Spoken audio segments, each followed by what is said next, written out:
rano ezoleka entre Mike Kalamai na Moïse Mbie. Tu es pas besoin de ce que non? Bah ça parce que le fait papa na biso Mbie atikara bango ensemble. Ngana loba ke ba pasteur na biso bosa mbasoni. Il faut to loba. Ceux qui bandimi oya ba église na bino ba ko détester ma na loba. Mais moi je pas au na au monde. Parce que bino boza ba sali nzambe. Beaucoup de la guerre, la polémique, la guerre, les réseaux sociaux. Et ça bien, vous avez ça, biso bateau, à travers bino exemple nini.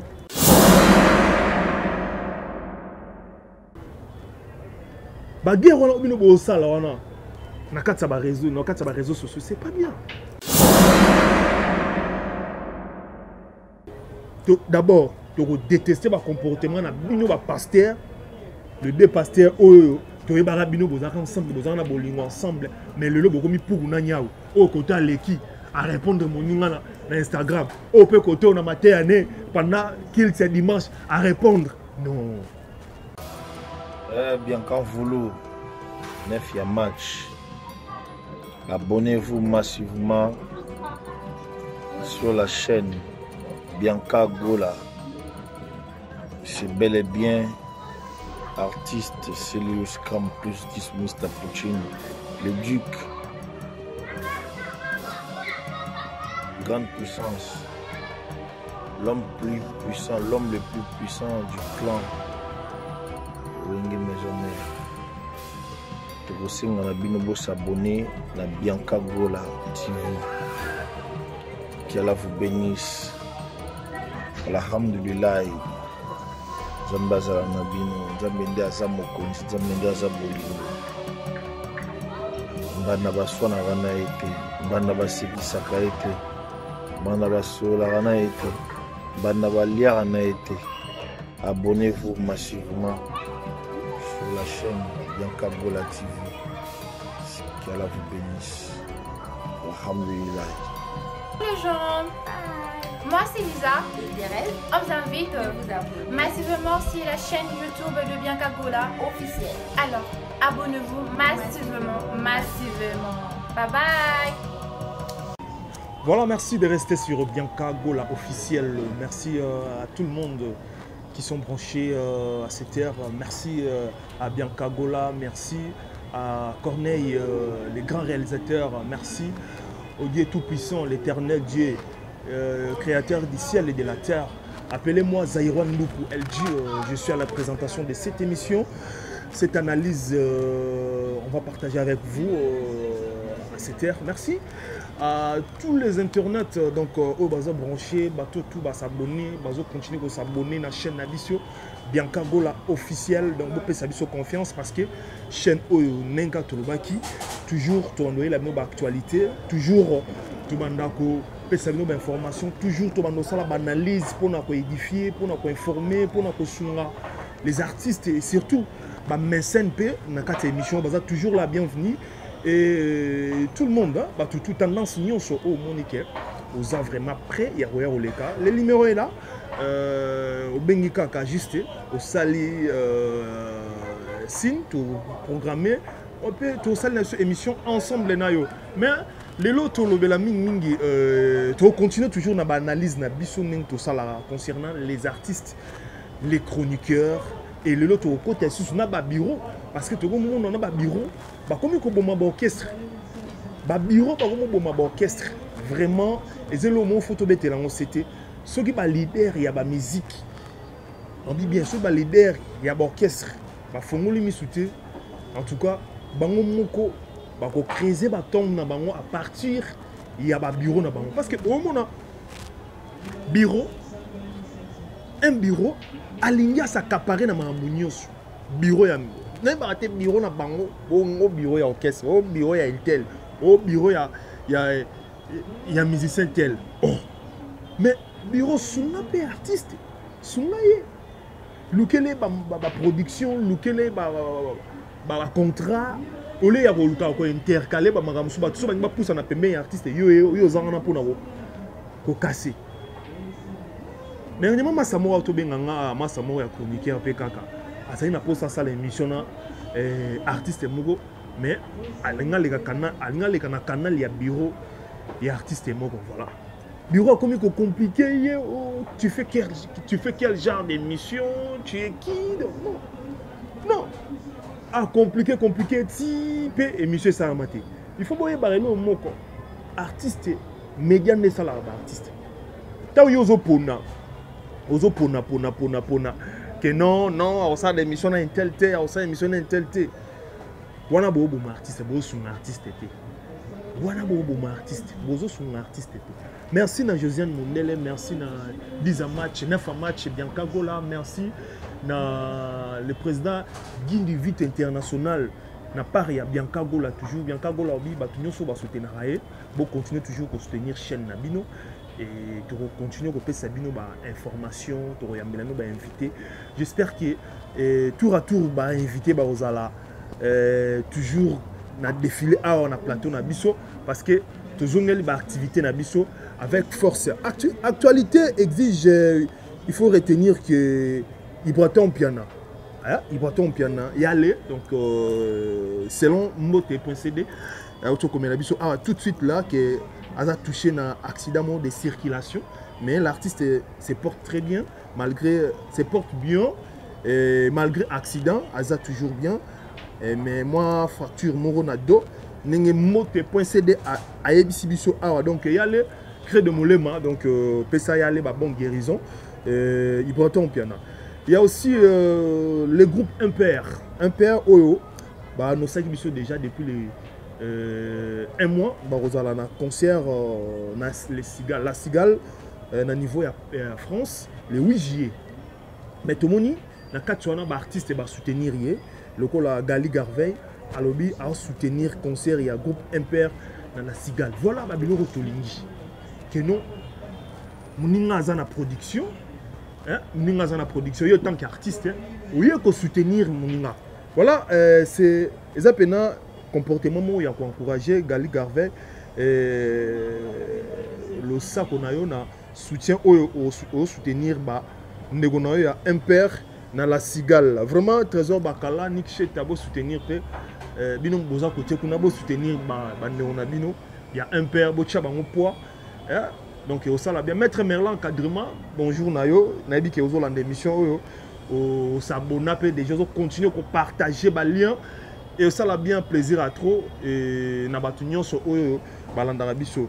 Avant de parler aussi de quelques infos, boye baké, bana ya wenge, oyo bazalaka na poto, basi bakoma qui depuis hier, bakoma déjà, na aéroport tout le monde qui n'a tout le monde na ba vidéo nenge bayambi, ba on a dit que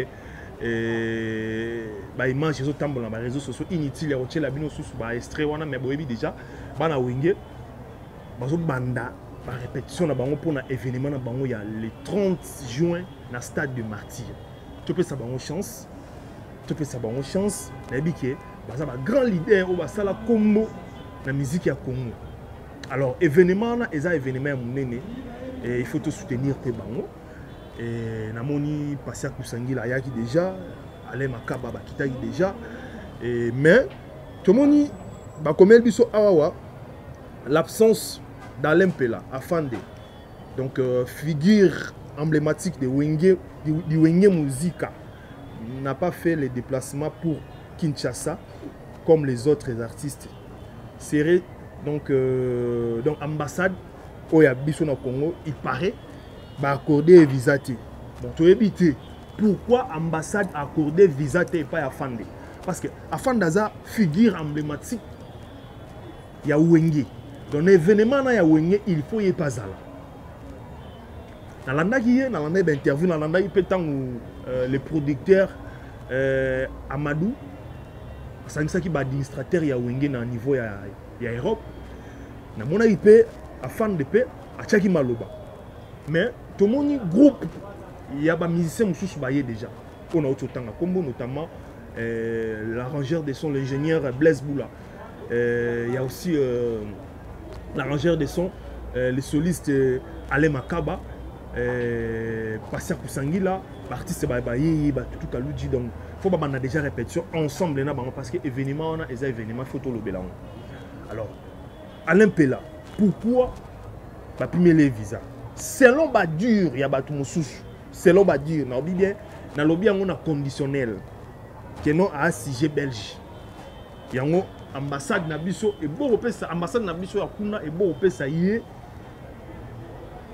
visa on a la preuve ya makambo na lo bati mais selon site moko internet comme biso awa yango to mon absence ya fan de mo siko babilo wana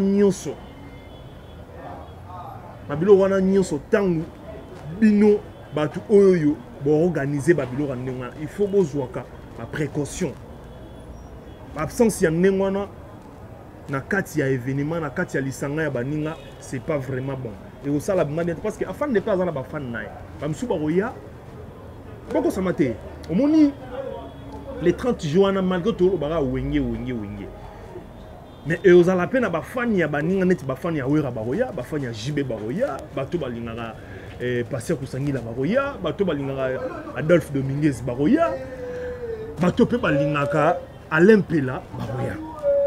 Alors si vous producteur tant bozo sala ba maramona nyonso tant likambo komeli bon tant likambo komeli artiste moko za parmi ba figure ya événement il faut Hollande là on a évité ceux qui Amadou Diaby aza déjà na ba démarche pour accorder pour l'ambassade accorder voyage il y a Tchakoulena Tchakoulena Afande le chef du gouvernement mais à l'instant bateau bakita ki lobby na aéroport na pourquoi tout le monde a dit biso tozali wana na ba corner tozali wana tout le monde a dit elongi Afande te biso tozali wana na ba corner ba réalisateur ya ndenge osaka na te tozali wana na aéroport mais tout le monde elongi Afande te to tuni même si on peut ça biso d'explication penza ya bien ti mais to yo mona ba réaction ya ba site internet biso babi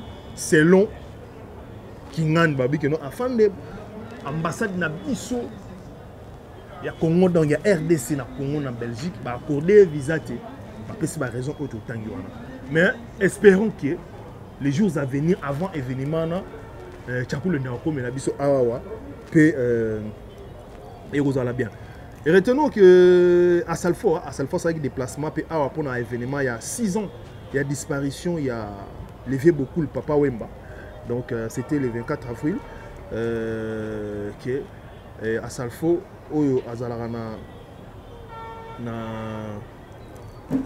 na Côte d'Ivoire, pour célébrer 6e anniversaire, il y a disparition, il y a Papa Wemba et Koumandon, paix à son âme. 14e édition, suis a fait moi à Salfo. À Randa, il fait hommage. Il y a Papa Wemba, donc hommage à Papa Wemba. Et puis à féliciter sur la Congolais, à inscrire Rumba. Il y a Congo, le patrimoine immatériel. Il y a UNESCO. Donc voilà, la nouvelle, il faut tout ça parce que je suis temps il y a Hollande. Ba programme ya ba artiste na ba chaîne alors tant biso tozo les cas to make un peu ko célébrer moi briefing kaka moi sommaire donc pour bino pe bozala na katia ya ben wana bo comprendre que non chaîne na biso oyo ezanga te pour na oyamba ba invité mais tozo informer bino pe ba actualité oyo eza à la ligne donc bonne nouvelle pour les griffes donc après quelques heures de turbulence boybe que artiste wasaki artiste tanzanien ou asalaki featuring na Inosbi ba jour les gars qui tu vois que nos chaîne YouTube na écoutez moi turbulence mais à autre de la information ba bonne nouvelle déjà chaîne na et c'est rétabli et ça déjà en marche donc Yopé Remix les Inosbi reste les clips d'un artiste congolais évoluant dans le pays le plus vu donc dans le pays le plus vu sur YouTube avec 183 millions de vues en 2 ans. Donc, Talara, millions de vues, on a des gens qui ne capent pas de la chaîne y a Diamond, donc chaîne wana eza déjà bato balingaka Diamond na Inos bi bao baebi balingaka remix na bao babetaka ya yo pe donc bo s'inquiéter na bino te chaîne ya Diamond c'est bon déjà avec votre chaîne. Il y a aussi Kalash Criminel na Hiro na Chili baza ba principal invité ma principal invité ne besoin informer du soir baza ba principal invité. Il y a événement, il y a Sigal, il y a groupe Imper. Le 8 juillet en France. Donc, groupe Imper, bah, au bon concert le 8 juillet quand on a le mais Kalash Criminel, bah, invité Baza. Déjà, on a Kalash Criminel. Et puis, Hiro, na Chili, Baza, bah, invité, il y a groupe Imper. Donc, voilà. Ce sont là les grandes lignes. Il y a l'actualité dans Bisso. Mais aussi, retenez aussi, incroyable mais vrai. Parce que Wana jamais Togo Zang en Lubango. Je suis des nuances avec Dynastie Nae. Donc Dynastie et Sarah Makambo. Après un mois de sa sortie, l'album Dynastie de Ferrego là se maintient toujours dans les top 100. L'album classement meilleure vente sur la plateforme Amazon. Rappelons que Dynastie reste le seul, unique l'album d'un artiste congolais évoluant dans le pays qui se figure dans ce classement. Oh, Ferrego là, bravo. Donc, Dynastie, il y a Ferrego là, après sorti dans un mois, et ils ont toujours dans top 100. Il y a l'album, ils ont meilleur dans la plateforme Amazon. Ils ont été comme déjà, ils ont été comme qui toque. Et je rappelle Bissot aussi qu'ils ont seul, Dynastie reste le seul, l'unique album d'un artiste congolais. On évolue à Awawa. On évolue à Awawa na Katia Congo. Donc voilà. Merci beaucoup d'avoir tenu ce soir l'Andabiso. Merci à Maître Merlin Cadrement. Merci à 10 match, 9 match Bianca Gola. Merci à Joey Kavunga. Joey Kavunga. Bazo soutenir tes chaînes, bazo abonner Joey Kavunga Gola. Bito benga Joey Kavunga Gola. Fabrice Katembo. Mokilingonga, bonsoir Nayo, et Jolanda Bisso. Anderson DG, et modernité, bonsoir. Alors, tenu tout le bela, comportement paye à ma pasteur Nabisso. Rando ezoleka entre Mike Kalamai na Moïse Mbiye. Tu es pas bisogno soke non? Baza bateau le fait papa Nabisso Mbiye, atikara bango ensemble. Mais qu'est-ce qui ne va pas entre nos deux pasteurs? Il faut tout le monde. Ceux qui bandimi, l'église, détester mais moi je pas au monde. Parce que bino boza basali ensemble. Beaucoup ça la guerre na polémique la guerre na kata ba réseaux sociaux. Et ça bien tiens. Ozo pesa biso bateau to la biso bateau to yoka liloba ensemble à travers bino exemple nini. Ba guerre wana bino bo sala wana na kata ba réseaux sociaux, c'est pas bien. Ce n'est pas bien. En tout cas, on sait na loba mingi te na sujet wana. Mais juste dans ba like parce que invité mon auditeur téléspectateur mon va tinela un message à LG. Les aywan nugu n'enga pe bo sala ba analyse bon mais un peu ko sala pe analyse entre Rando ya Mike Kalamai na Moïse Mbiye bazo le la nini juste. Bazo le la nini. Mais biso etake bandimi. Tout ça là les sons ya opé sa binoté bateau beauté absolu le banzambe mais biso tozo regretter kaka. Tozo regretter kaka parce que comportement na bino o besoin afficher envers biso bateau to kaka bino beauté ya biso les bien c'est. En tout cas na part nanga nazana ebelé vraiment ya lobate na sujet wana parce que ça entre parenthèses na koti mais na revenir avec force. Je dis bien, on revenir avec force dans ce sujet. Tu es fan de l'ango pena, tu es bête yango, et puis d'abord, tu détester le comportement de bino pasteur, le deux pasteurs, tu es barabino ensemble, ensemble, mais le lobo comme pour nanyao, au côté à l'équipe, à répondre mon nom na Instagram, au peu côté on a maté année pendant qu'il c'est dimanche à répondre. Non, bon mais ma biso wapi. Bon mais ma biso wapi vient nga babin kelani tala marambo hein bon ça ma biso wapi Daniela Ndougou la baronne, ba me mabiso wapi. Le président Guindi invite international, ba me mabiso wapi. Alors on a bien, on a revenir avec force na sujet wana. Mais lelo na solo bela mingi ba musicien. Ba musicien, ba bureau, ya ba musicien et puis actualité o eza à la in né on a lobela. Na zonga ni susu ma ba bureau. Ba bureau ya ba musicien. Bosunga ba artiste s'il vous plaît. Bosunga ba artiste s'il vous plaît. Artiste ça a posé la visibilité. Artiste ça a posé média à l'écart mena boni nazo exacte que na commission mais bomoni prophète Denis Les a commis un peu célèbre que les artistes mususu eloni salier. Les médias tellement les trop na média. Hein, on les analyse nanga, pour tenir na guerre tes mains, les analyses nanga. Prophète Denis Les a comme célèbre que les musiciens mususu parce que média. Prophète a tellement médiatisé à qui pas écouter que oh il y a ça l'année de mission à la chaîne Nyoso. Si vous contactez à l'année d'accord. Denis Les Kabomuna a commis la visibilité à ma casse que les artistes belé. Na obité que les artistes Nyoso. Na obité que les artistes Nyoso. Na obité que Denis Les a commis la visibilité à ma casse. Que les artistes Moussous est belépé. Parce que lui, il est tellement médiatisé. Aligné média trop. Donc c'est ça. Bon, moi, je suis alors bon, tu as impact sur l'artiste belé. Parce que l'artiste belé, tellement aligné médiatique. Bah, bureau na bango. Bazo sale, bazo compliqué, bateau. Bazo compliqué, homme de médias, fille à médias. Pour nous, ça la juste émission.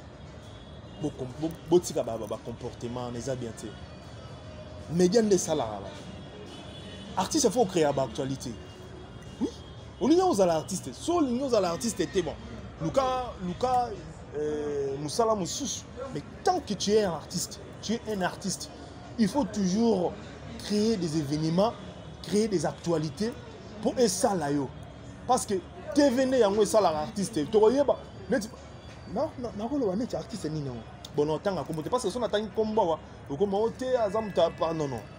Mais la pesika conseil et tant que analyste culturel. Boti ba bureau, boti ka compliqué. Ba tu o ba zoya pour nous soutenir. Non seulement ba toi média. Et ça ba tu azoya pour acha coup de pouce dans l'orchestre. Mais yo tellement za bureau dans musuba que si milano ba kisi ba mona kaka yo leader mona kaka yo sur lobby yango wana non ils a bien été on les a bien été pour l'avancement orchestre ya mo orchestre monsieur zo kufa pour nini ba bureau ba commis tellement trop ba bureau ba commis l'importance makasi collègue même ba col orchestre même mon col orchestre non ils a bien été pour sunga ba artiste ça pour une évolution. Alors, bino tant mutolinga ya apusa na soit zana ba ida malam. Soit zana na ba ida malam. Soit zana na ba dans le bani. Soit zana na ba moyen na peut-être. A osunga pe orchestre. Boutique a approché bino parce que orchestre zana pour ça ba moyen, orchestre zana pour ça évoluer, orchestre zana pour ça tout ça, pour ça, Moutounion a apporté un plus. Alors, bino ba bureau, beaucoup n'aura pas occasion de shit, beaucoup n'aura pas calme au beaux-arts. Non, ça bien dit. N'a pas ba bureau, n'a pas bureau. N'a pas bureau. Parce que, toujours, moi, ba doléance, on a trop. Hein, ba bisaïron, nous, faut le bélaper, moi, ba bureau. Hein? Olivier Rakiala, mon contact à Toulouse, donc, bonsoir, Nayo. Bonsoir, Sali, pardon, Sali, partout vous êtes. Salina lobby Félio Toutou chef Yafek Wacha bonsoir Salina yo et Sali également dans groupe section nous les Mobimba maître Merlin encadrement Tété Toumba vous êtes belé Jires Peugeot donc vous s'abonnez na Bianca Gola parce que awane mamo bolingara ezala awa et aux ala awa to bete no mama solo to yambela on invité na bino tout bolingara to sala banalise non pour na refinga mais pour apporter un plus na carrière ya ba artiste na biso, na carrière ya ba homme politique, na carrière ya ba tonyo so basala mission na bango bien. Na répéter sous ba bureau. Ba bureau. Oh secrétaire, oh directeur en marketing, oh manager, oh ceux qui sont nini, oh ba maître. Non. Ba maître nga ningu un mot bazala moment play, mon maître un mot mais ba oh yo so ngande administrateur ya orchestre. Non, bo orchestre. Bo fongolager. So bo moni muto za na ba idée malamu bo approcher, bo ben na pembe na bino apporter un plus. Apporter un plus dans l'orchestre. C'est ça. Nous avons constaté que oh bureau mon boya mon bengue bon on a pas ça na kuta on te mon imi artiste azam to battu donc a commis médiatisé a commis célèbre exactement na commissaire mais na loba makambo yo o eza en réalité même yo na parlé autant là on dit que ah Zairon Nuku de Chris a solo la bien a sur la vérité. Pourquoi nous avons évoqué le combat de Niles?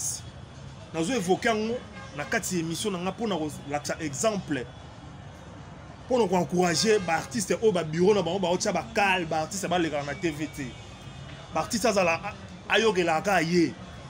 artistes à toujours so ya lobby mututel bozo bomma orchestre bozo bomma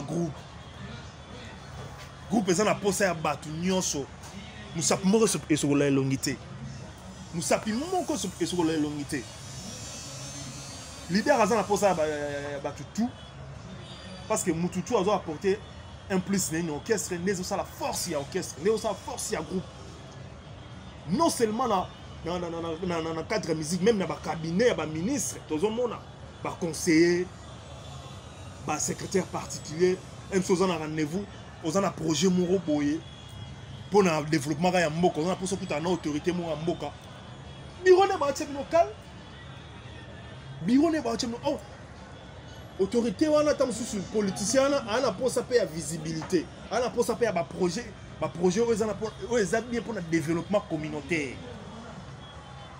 Et on est aussi à la carrière politique.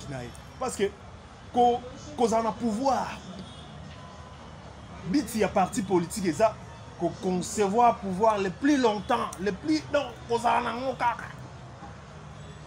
alors, pour nous avoir pouvoir, pour nous avoir toujours à la ligne, pour nous avoir toujours à la page, il faut qu'on récolte des idées par-ci par-là. Il ne faut pas qu'on focalise ici comme Morokara. Non.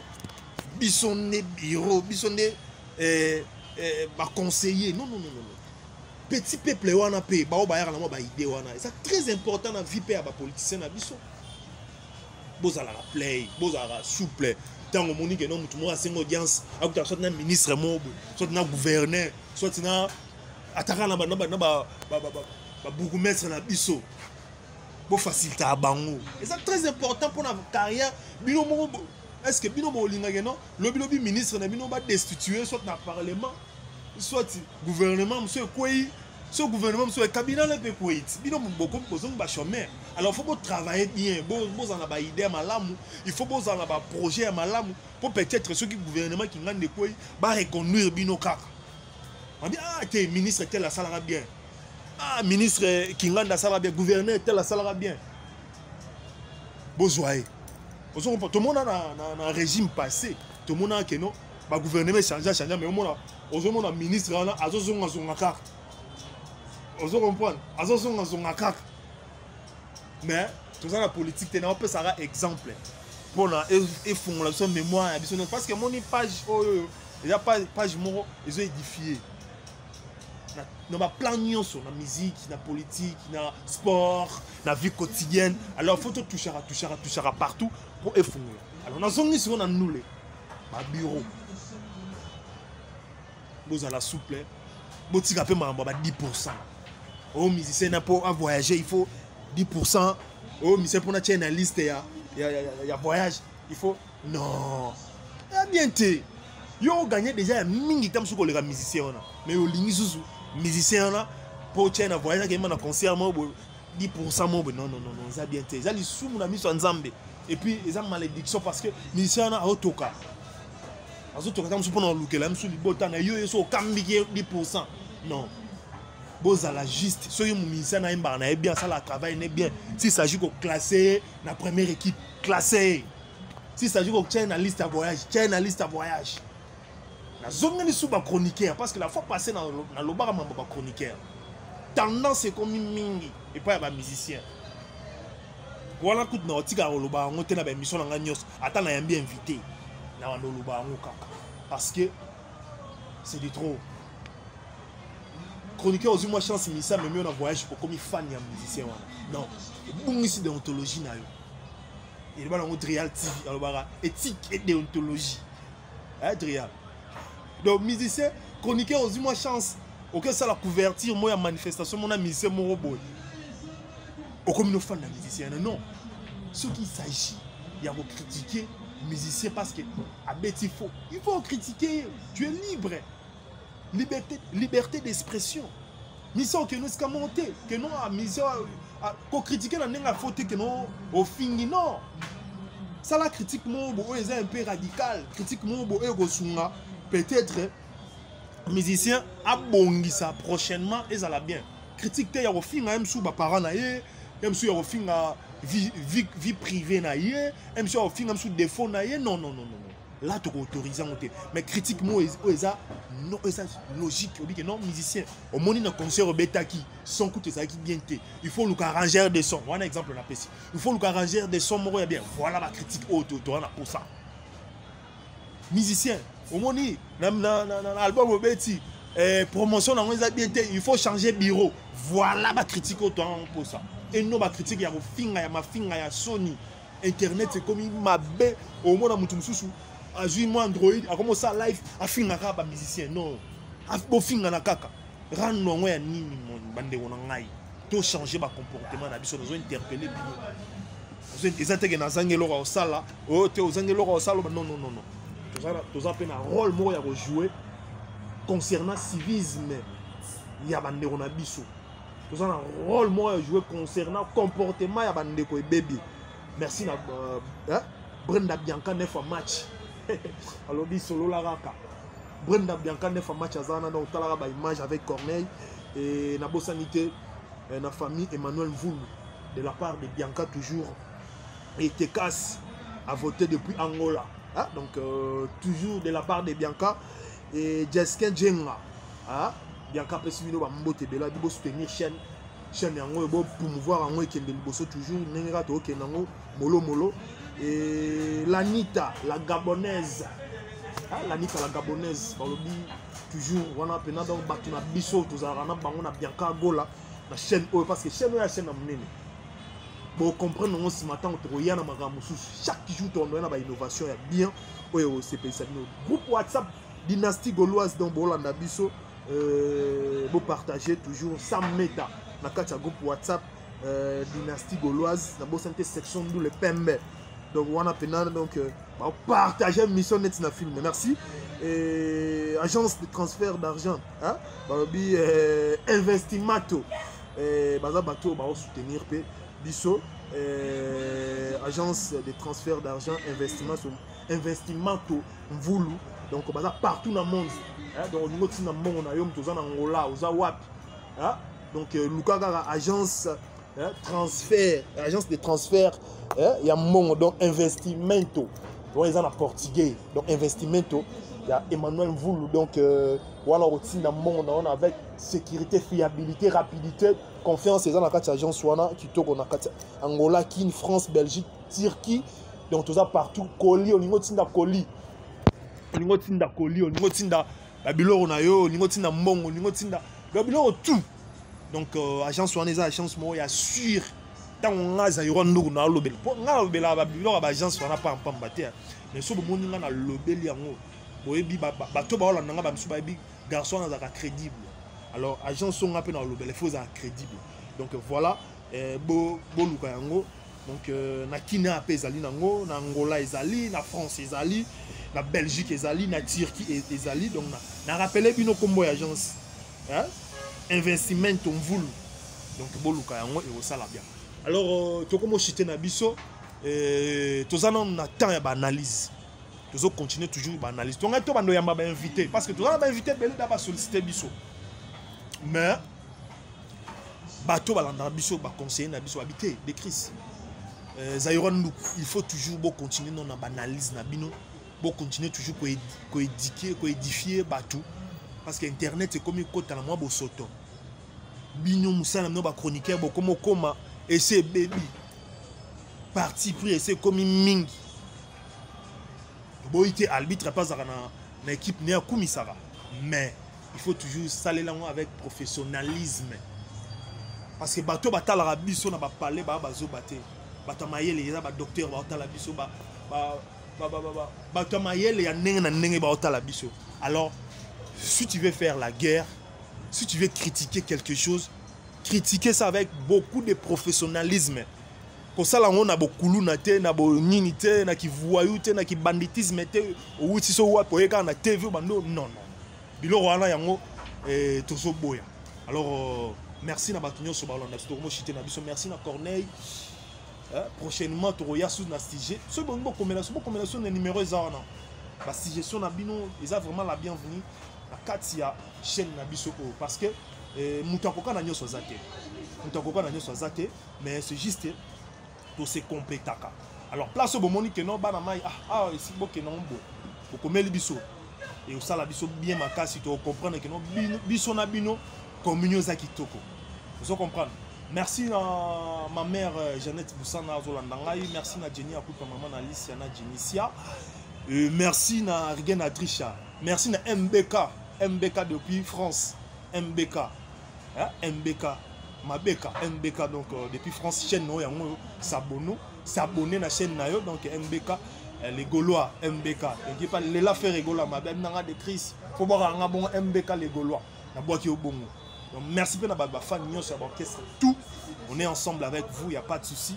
Moi c'est Zaïron Nuku. Je vais continuer toujours à faire des analyses pareilles et interpeller conscience. Il y a des ronabiso, basala musala moronabiso surtout et puis les musiciens. Botika Rolanda ba bureau na bino ba bureau nyon sauter baza malam ba misu ba yana pona ko ayena mission na pona ko créer tombe. Gaz. Alors il faut que les musiciens, les patrons, les orchestres aient un esprit à discernement. Donc merci. Voilà, viens dans Blaise Chamala, tu remis dans souka émission Oyo. Napesi merci na bino nyonso bolanda émission, bolanda analyse Oyo. Il y a malamu tozwa ya mabeto bomba. Oyo sali passe to bolimbisa. Oyo pe amoni que non encourager kaka. Mutakoka na mokili azate. Merci beaucoup na bokasi ya Tata Mokeli Nzambe Mpongo Tulendo. Tomonani bongo très prochainement. Bye. Bien quand vous neuf ya match. Abonnez-vous massivement sur la chaîne Bianca Gola.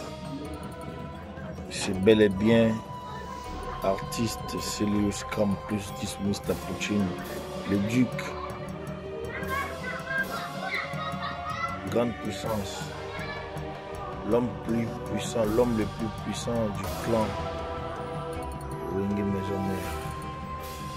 Tokosenga na bino bo s'abonner na Bianca Gola TV.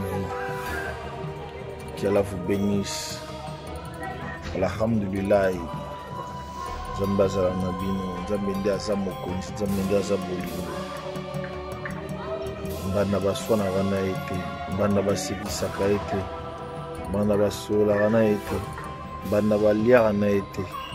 Abonnez-vous massivement sur la chaîne Bianca Gola TV. Qu'Allah vous bénisse. Alhamdulillah. Les gens, moi c'est Lisa. On vous invite massivement sur la chaîne YouTube de Bianca Gola officielle. Alors, abonnez-vous massivement. Bye bye.